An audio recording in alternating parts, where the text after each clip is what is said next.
C.S. Lewis published his essay, Evil and God, on February 7, 1941.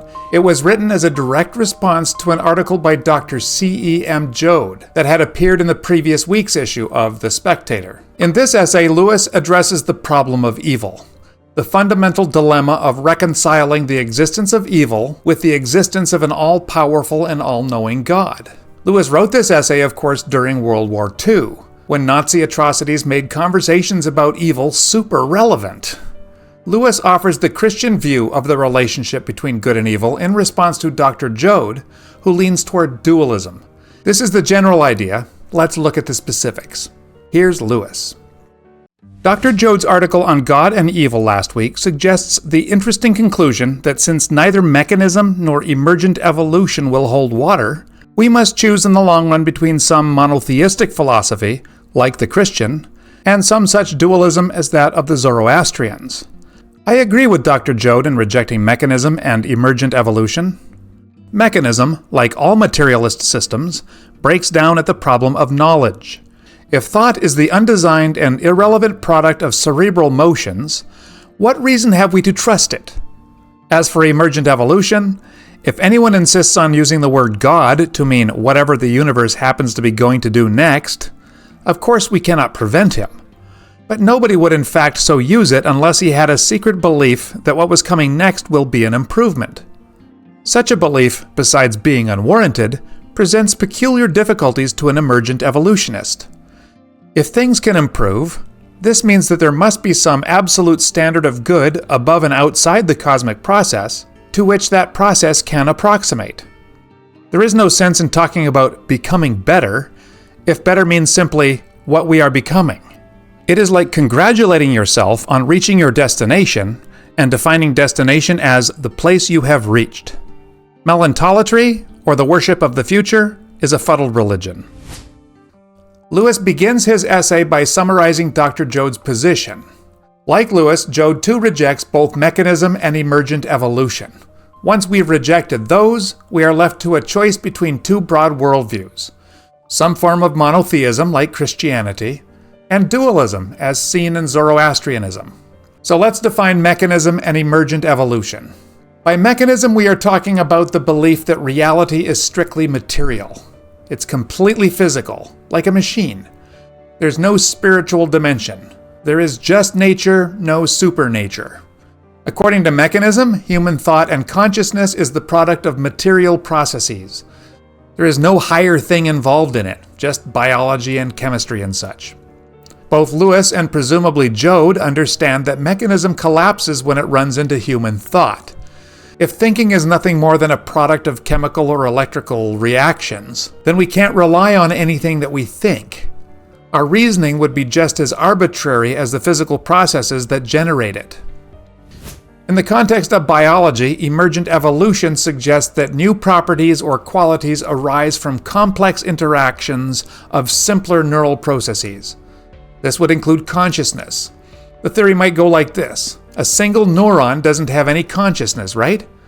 But if you have a whole bunch of them together, then consciousness emerges as a property of the whole system. Some versions suggest that whatever the universe produces next is what should be called God, or the highest good. This optimistic perspective Lewis calls melantolatry. It's a word Lewis likely invented. He defines it for us. It's the worship of the future. He calls it a fuddled religion, because it involves placing all one's hope in a vague defined process or future state.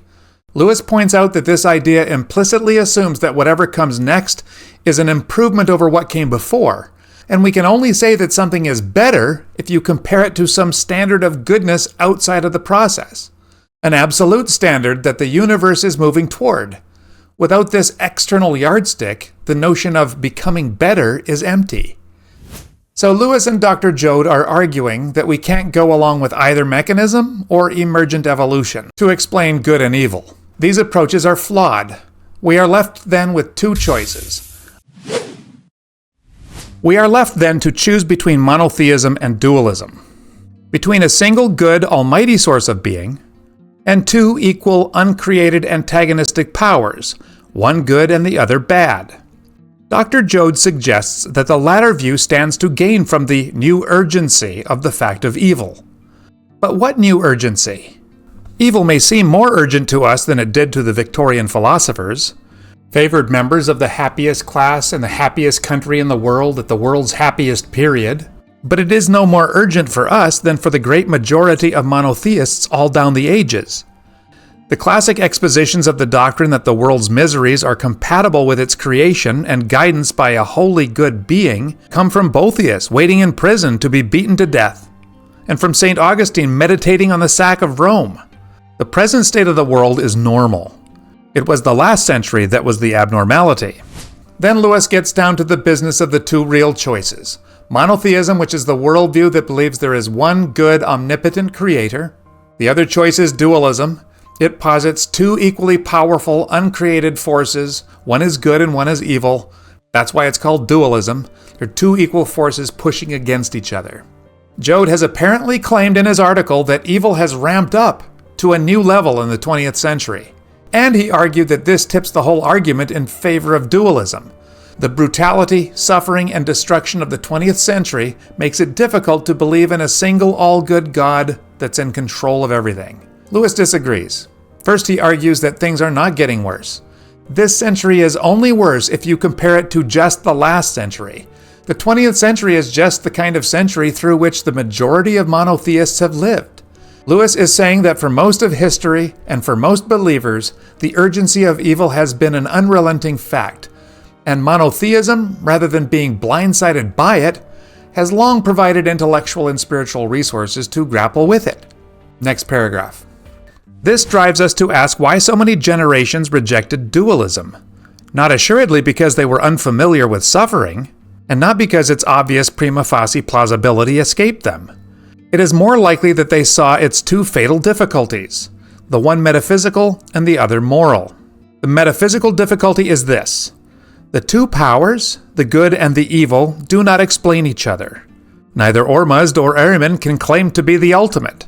More ultimate than either of them is the inexplicable fact of their being there together. Neither of them chose this tete-a-tete. Each of them therefore is conditioned, finds himself willy-nilly in a situation. And either that situation itself, or some unknown force which produced that situation, is the real ultimate. Dualism has not yet reached the ground of being. You cannot accept two conditioned and mutually independent beings as the self-grounded, self-comprehending absolute. On the level of picture thinking, this difficulty is symbolized by our inability to think of Ormuzd and Ahriman without smuggling in the idea of a common space in which they can be together, and thus confessing that we are not yet dealing with the source of the universe, but only with two members contained in it. Dualism is a truncated metaphysic. Lewis then asks why dualism isn't the far more popular explanation for the presence of evil, if, as Joad says, it does a better job at explaining it. He says that it's not because past generations were naive about suffering, or blind to the appeal of dualism. No, it's because people saw two deeper weaknesses in dualism. The first difficulty is metaphysical. Ormuzd and Ahriman are two names for the two main deities in Zoroastrianism. These two are the good and the evil in this ancient Persian religion. In dualism, these two forces do not explain each other. Neither have chosen to be there forever opposing each other. What Lewis means is that Ormuzd and Ahriman both find themselves already in a situation that they did not create. This suggests that there must be something more than just these two forces, something that transcends them both. Neither Ormuzd or Ahriman can be the ultimate ground of reality, because something else, some condition or unknown force, had to have been there before in order to account for their shared existence. That hidden idea is what Lewis calls the real ultimate, the highest thing. Dualism doesn't have that. This is why Lewis calls it a truncated metaphysic. It stops short of identifying a self-sufficient, all-encompassing ultimate principle. That's the metaphysical difficulty with dualism. Lewis then turns to the moral. The moral difficulty is that dualism gives evil a positive, substantive, self-contained nature, like that of good. If this were true, if Ahriman existed in his own right, no less than Ormuzd, what could we mean by calling Ormuzd good, except that we happen to prefer him? In what sense can one party be said to be right and the other wrong?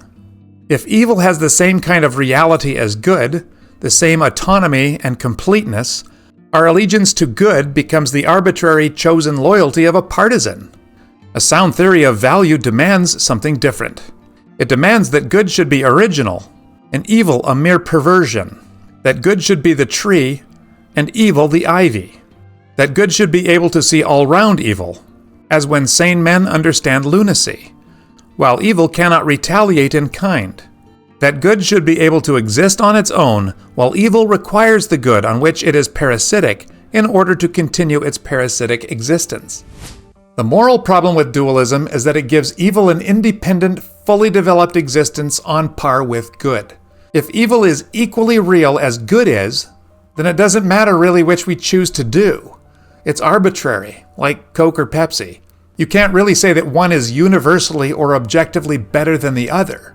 Dualism undermines the very basis for calling good good and evil evil. Lewis instead argues that a sound moral framework requires good to be fundamental and evil a mere distortion or corruption of that good. He uses the metaphor of a tree and its parasitic ivy. The tree can stand on its own, whereas the ivy depends on the tree for support and nutrition. In the same way, evil depends on good to define it. This means that there is a real difference between right and wrong. They are not two sides of the same coin. They are not simply two equally valid forces that press up against each other. And this is really important to understand. Here's Lewis. The consequences of neglecting this are serious. It means believing that bad men like badness as such, in the same way as good men like goodness. At first, this denial of any common nature between us and our enemies seems gratifying. We call them fiends and feel that we need not forgive them. But in reality, along with the power to forgive, we have lost the power to condemn. If a taste for cruelty and a taste for kindness were equally ultimate and basic, by what common standard could one reprove the other? In reality, cruelty comes not from desiring evil as such, but from perverted sexuality, inordinate resentment, or lawless ambition and avarice. That is precisely why it can be judged and condemned from the standpoint of innocent sexuality, righteous anger, and ordinate acquisitiveness. The master can correct a boy's sums because they are blunders in arithmetic, in the same arithmetic which he does and does better.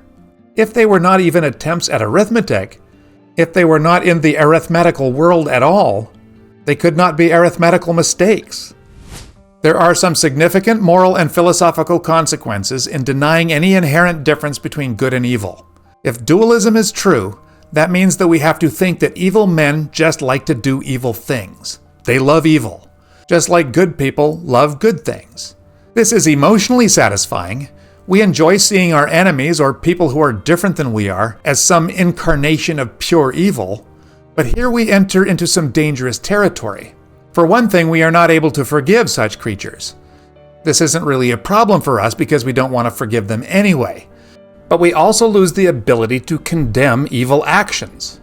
You see what happens when we accept the idea that some people are pure evil? We have actually come to accept dualism. We no longer are standing on anything from which to condemn evil. We end up in the middle of that metaphysical difficulty of dualism. Evil is not a thing in itself. It is a distortion of the good. Cruelty is a distortion of good desires and impulses, like innocent sexuality, righteous anger, ordinary desire to succeed. Cruel people don't love cruelty. They behave cruelly when their good sexuality, anger, or ambition, or whatever, is distorted. And we recognize these as distortions because we know what the good form of sex, anger, and ambition is.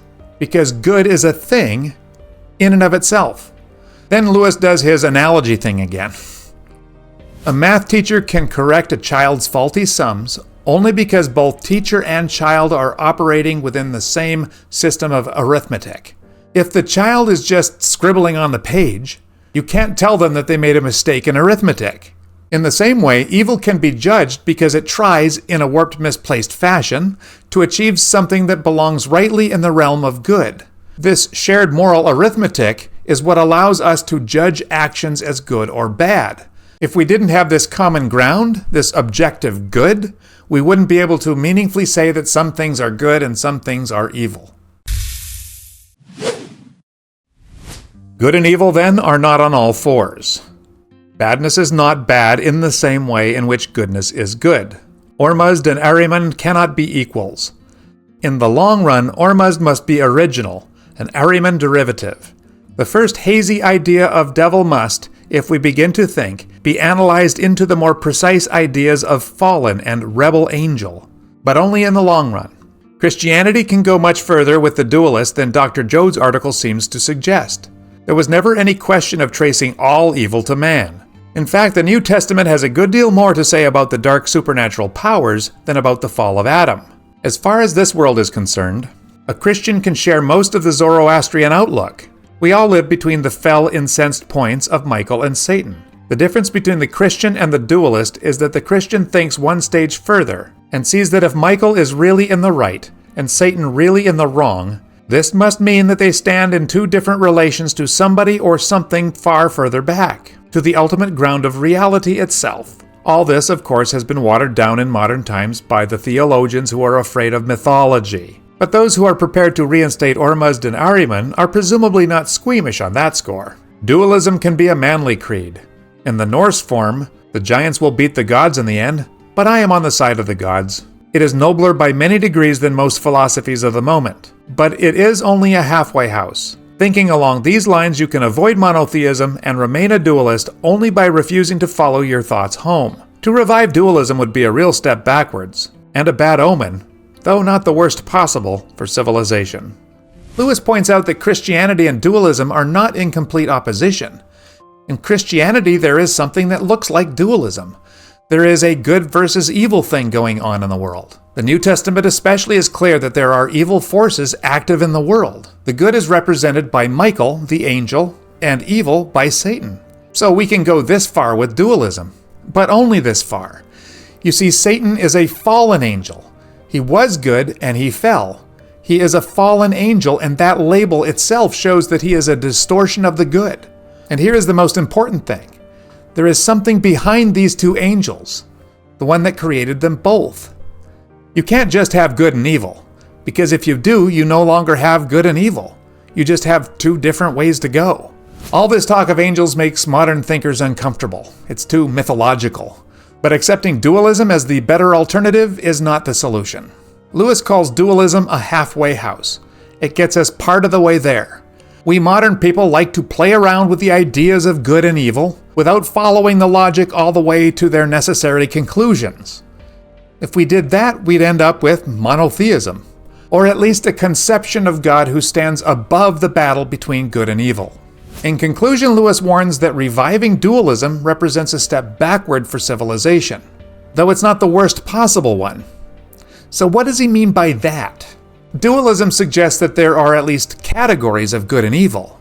I suppose what's worse than that would be denying that those categories exist at all.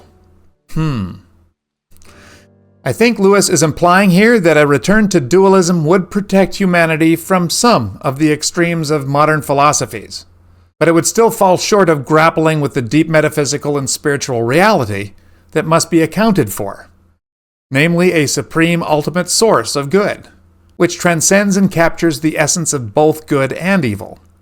And that is C.S. Lewis's essay, Evil and God. Please subscribe if you like Lewis, and track the playlist called C.S. Lewis Essays. Thank you, and we'll see you in the next one.